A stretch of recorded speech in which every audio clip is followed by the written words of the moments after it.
सिद्ध योग में आपका स्वागत है।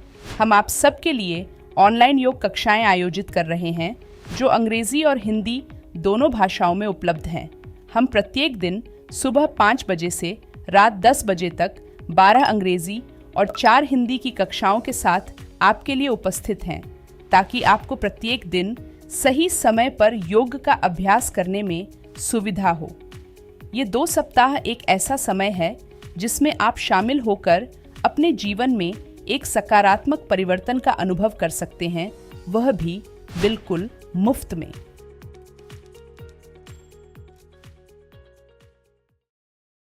दोस्तों, क्या आपकी अपर बॉडी की स्ट्रेंथ बहुत ज़्यादा कम है? जैसे कि आपके हाथ हैं वो बहुत ज़्यादा कमज़ोर हैं, आपकी कलाइयाँ बहुत ज़्यादा कमज़ोर हैं, आप अपनी पेट की मसल्स को स्ट्रॉन्ग करना चाहते हैं, आपकी जो रीढ़ की हड्डी है वो भी बहुत ज़्यादा कमज़ोर है, आप उसकी स्ट्रेंथ को बढ़ाना चाहते हैं। आपको इसमें से कुछ लोग होंगे जिनको कि 6 पैक एब्स चाहिए होंगे, आपका पेट बहुत ज़्यादा बाहर निकला हुआ है, आप उस बढ़े हुए पेट को अंदर करना चाहते हैं, अपने ओवरऑल बॉडी वेट को कम करना चाहते हैं। साथ ही साथ आपकी बॉडी के अंदर जो ब्लड सर्कुलेशन है वो बहुत स्लो है, जो आप अपने शरीर के अंदर रक्त के प्रवाह को बढ़ाना चाहते हैं, जिससे कि आपका ध्यान अच्छा होता है, आपका कंसंट्रेशन जो है वो बढ़ने लगता है, आप अच्छे से फोकस कर पाते हैं चीज़ों को। तो दोस्तों, आज के अभ्यास में हम आपको बताने वाले हैं एक ऐसे आसन के बारे में जो कि हेल्प करेगा आपकी इन सारी समस्याओं को दूर करने में, और साथ ही साथ इस आसन के लगातार अभ्यास से आपको कई और भी लाभ मिलेंगे, जिनके बारे में हम आपको इस आसन के अभ्यास के दौरान बताएंगे। तो दोस्तों, मेरा नाम है अतुल मिश्रा और सिद्धि योगा में मैं आप सभी लोगों का स्वागत करता हूं। तो चलिए दोस्तों, अपने तोलासन स्केल पोज के अभ्यास को शुरू करने से पहले हम अपने इस आसन की कैटेगरी और इसकी कॉन्ट्राइंडिकेशंस को समझ लेते हैं। तो दोस्तों, तोलासन स्केल पोज जो है ये आपके आर्म बैलेंसिंग पोजेस की करेक्ट कैटेगरी में भी आता है, साथ ही साथ ये आपके सिटिंग पोस्चर्स की कैटेगरी में भी आता है, और ये आसन आपके कोर स्ट्रेंथनिंग जो पोजेस होते हैं उनकी कैटेगरी में भी आता है।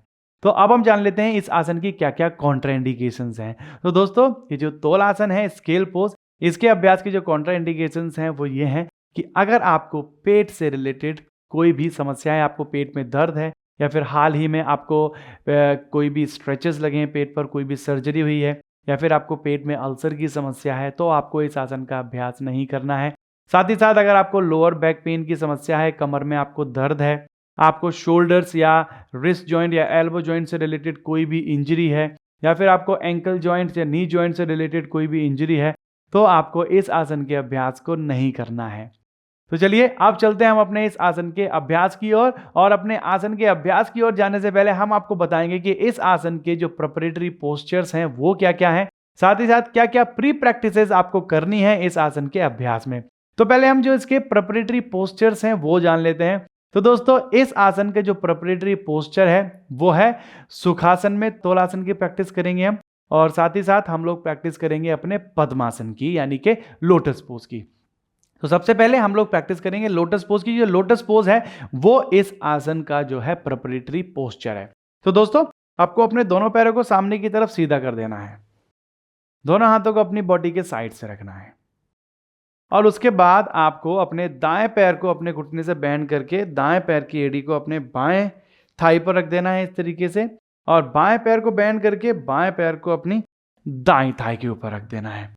तो सबसे पहले आपको जो है पद्मासन यानी कि लोटस पोज की प्रैक्टिस करनी है। अगर आप लोटस पोज में नहीं बैठ सकते हैं तो आप इस आसन के अभ्यास को नहीं कर पाएंगे, क्योंकि इस आसन का जो फाइनल पोस्चर है, जो अंतिम अवस्था है इस आसन की, उसमें हमारी जो शरीर की पोजीशन है वो पद्मासन की रहती है, लेग्स को। क्योंकि मैंने आपको बताया था ये आसन जो है आपके शरीर के अंदर ब्लड सर्कुलेशन को बढ़ाता है, क्योंकि जब आप पद्मासन लगाते हैं तो जो ब्लड सर्कुलेशन है वो आपकी लोअर बॉडी की तरफ कम हो जाती है और अपर बॉडी की तरफ सर्कुलेशन बढ़ जाती है, क्योंकि यहाँ पर आपकी जो फीट हैं वो आपकी थाइस को प्रेस करते हैं, जिससे ब्लड सर्कुलेशन लोअर बॉडी की तरफ कम हो जाती है, और जो हार्ट है वो पंपिंग करता रहता है, तो जो ब्लड सर्कुलेशन है वो अपर बॉडी में बढ़ जाती है, जिससे कि आपकी अपर बॉडी, आपका जो ब्रेन है उसको थोड़ी ज़्यादा ब्लड सप्लाई मिलती है, रक्त का संचार बढ़ जाता है आपके मस्तिष्क की तरफ, जिससे कि आपका जो कंसंट्रेशन है बढ़ जाता है, आपका फोकस इंक्रीज हो जाता है।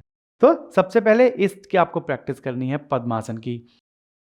आपको वापस आने के लिए बाएं पैर को सीधा करेंगे, फिर अपने दाएं पैर को सीधा करेंगे।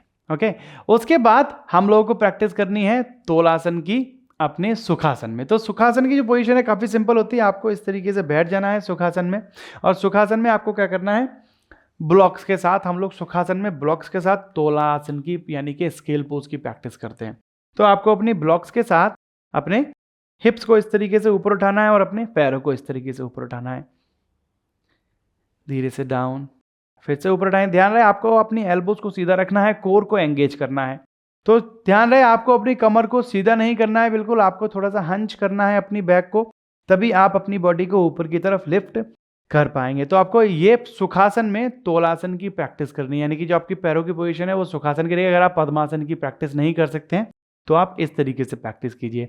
साथ ही साथ इसकी जो प्री प्रैक्टिसेस हैं, वो प्री प्रैक्टिसेस क्या है कि आपको ब्लॉक का यूज करना है, श्वास भरते हुए अपने हिप्स को ऊपर की तरफ उठाना है, फिर डाउन करेंगे, हिप्स को ऊपर की तरफ उठाना है, फिर डाउन करेंगे। तो जब आप ब्लॉक्स की पोजीशन इस तरीके से रखते हैं तो थोड़ा इजी रहता है। उसके बाद जो सेकंड है उसमें आपको क्या करना है, ब्लॉक्स की पोजीशन डाउन कर देनी है, दोनों हाथों को ब्लॉक्स पर रखना है, श्वास भरते हुए हिप्स को अप करेंगे, श्वास भरते हुए डाउन, श्वास भरते हुए हिप्स को ऊपर उठाएंगे, श्वास छोड़ते हुए धीरे से डाउन, श्वास भरते हुए हिप्स को अप उठाएंगे, श्वास छोड़ते हुए धीरे से डाउन। तो पहले आपको ब्लॉक्स के साथ इस तरीके से करना है, फिर ब्लॉक्स को डाउन करके करना है। तो जैसे जैसे आप ब्लॉक्स की पोजीशन डाउन करते जाएंगे आपकी कोर पर प्रेशर बढ़ता जाएगा।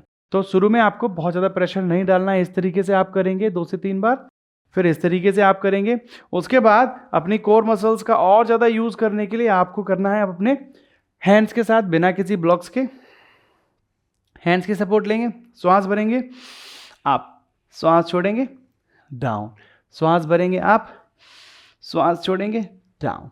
तो इस तरीके से 4 से 5 बार ब्लॉक्स के साथ, 4 से 5 बार विदाउट ब्लॉक। तो ये आपकी जो प्रिपरेटरी प्रैक्टिस है ये हेल्प करेगी आपकी हैंड्स की और शोल्डर्स की स्ट्रेंथ बढ़ाने में और आपकी कोर की स्ट्रेंथ बढ़ाने में।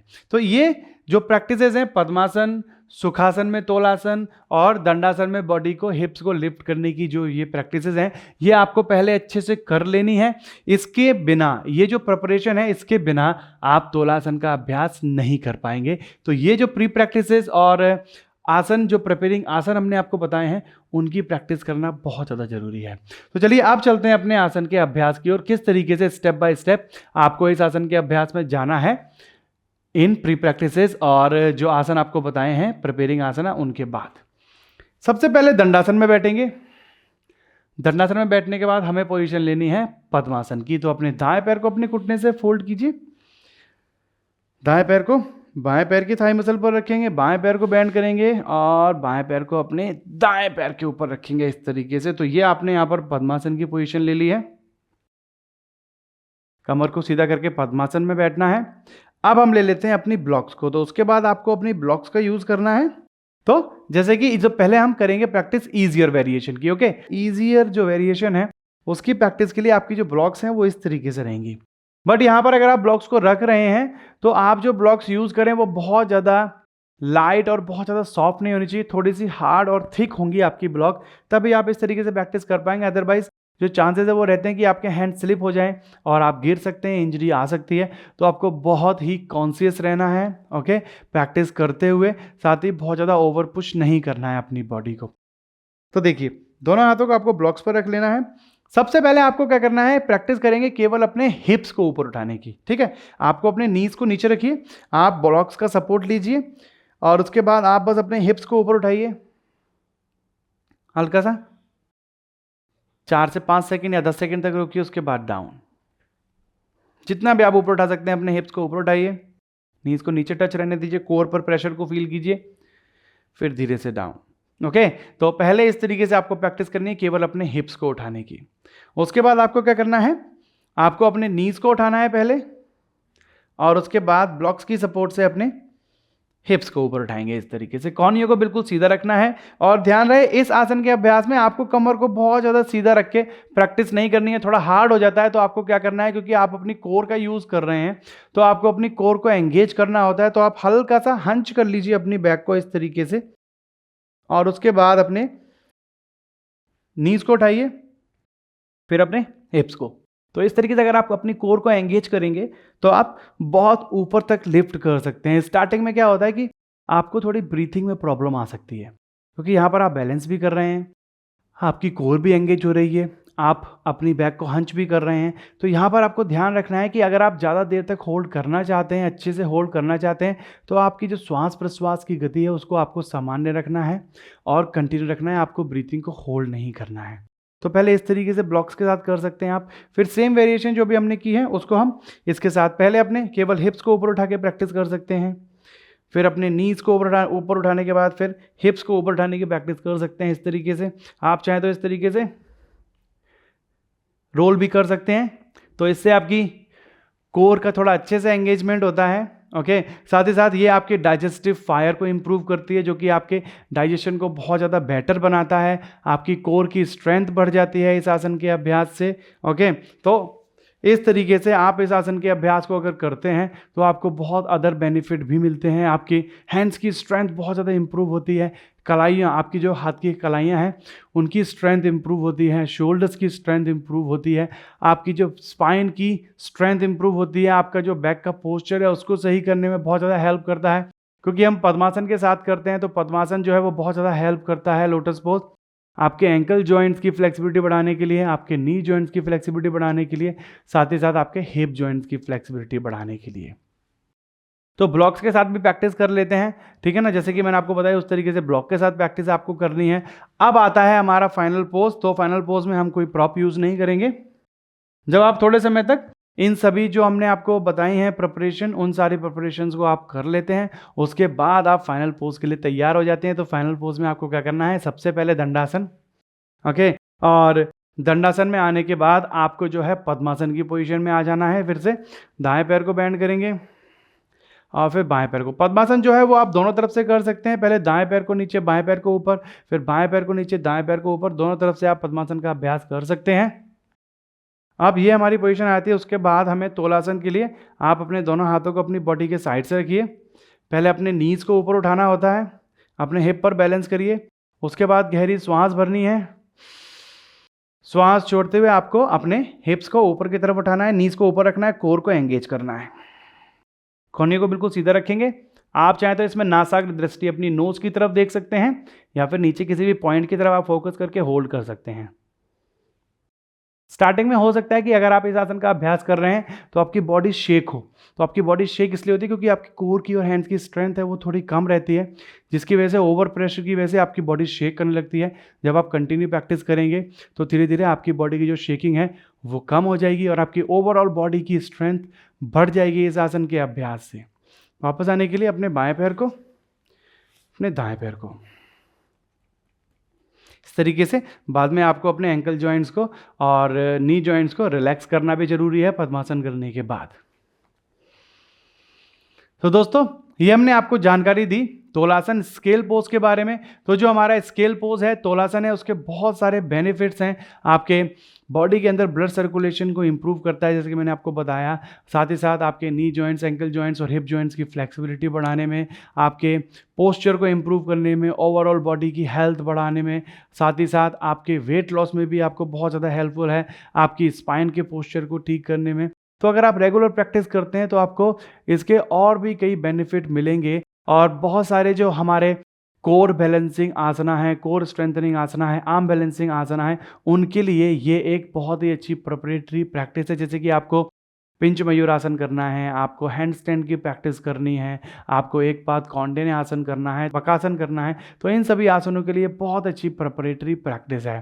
तो दोस्तों मैं आशा करता हूँ कि ये जानकारी आप लोगों को पसंद आई होगी और इस जानकारी के साथ आप अच्छे से अपने तोलासन स्केल पोज का अभ्यास कर पाएंगे और उसके बेनिफिट्स को ले पाएंगे। तो चलिए दोस्तों, आप कीजिए अपने इस आसन का अभ्यास। हम जल्दी मिलते हैं आपसे अगले अभ्यास में। तब तक के लिए नमस्कार।